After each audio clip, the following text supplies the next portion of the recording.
मैं सीमांचल को आकर वोट देने की बात इसलिए तो नहीं कर रहा हूं कि खुदा ना खास्ता मैं अपने जमीर को जाकर बेच दूं।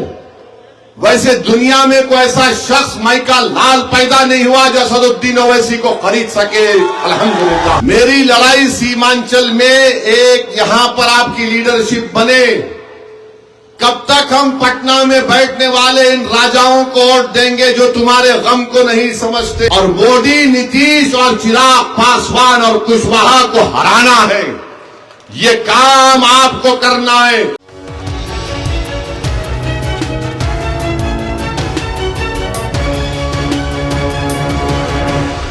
आदाब, नमस्कार, मैं उस्मा और आप देख रहे हैं मंथन टुडे।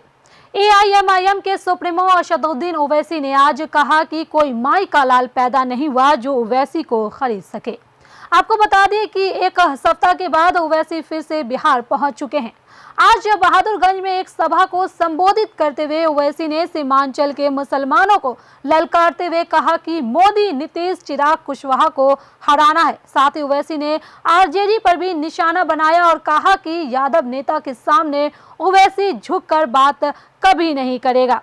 उन्होंने मुसलमान से यह भी कहा कि सच्चाई यही है कि आपका कोई नेता नहीं है।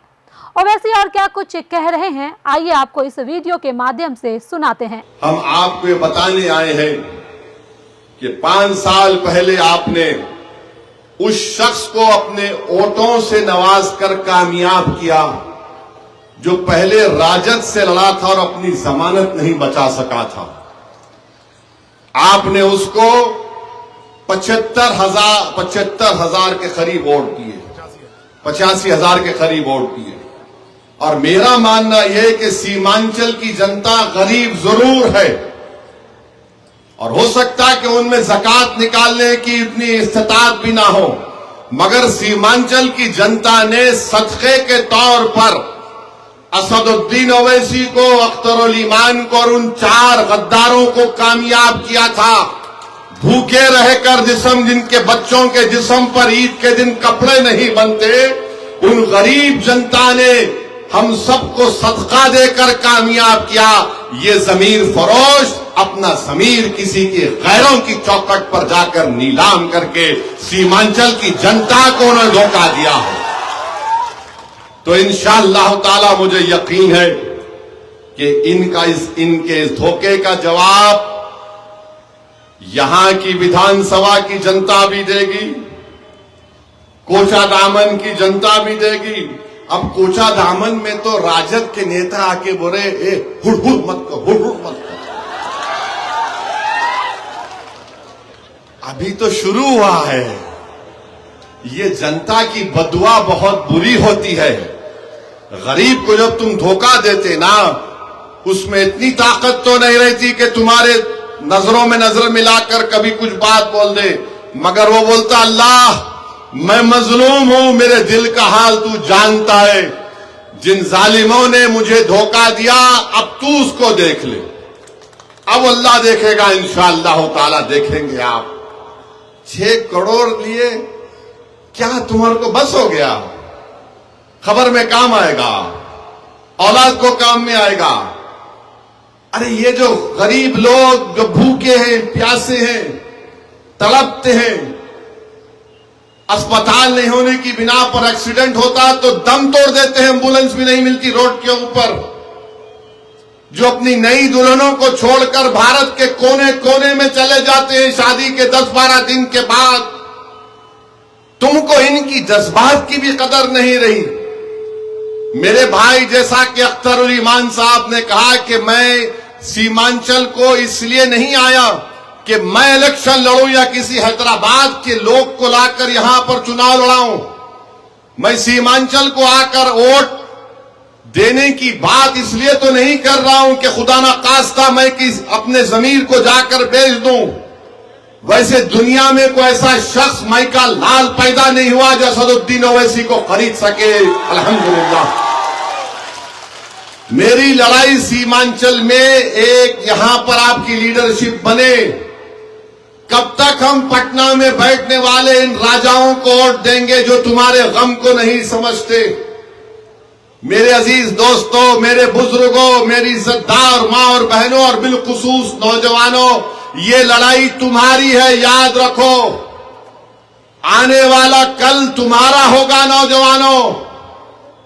तुमको इसकी लड़ाई में आगे बढ़कर अपने आप को कामयाब करना है। बुजुर्गों, आप अपने आप को अगर नहीं देखना चाहते तो इन बच्चों की सूरत को देखकर मजलिस को दोबारा वोट आपको देना पड़ेगा।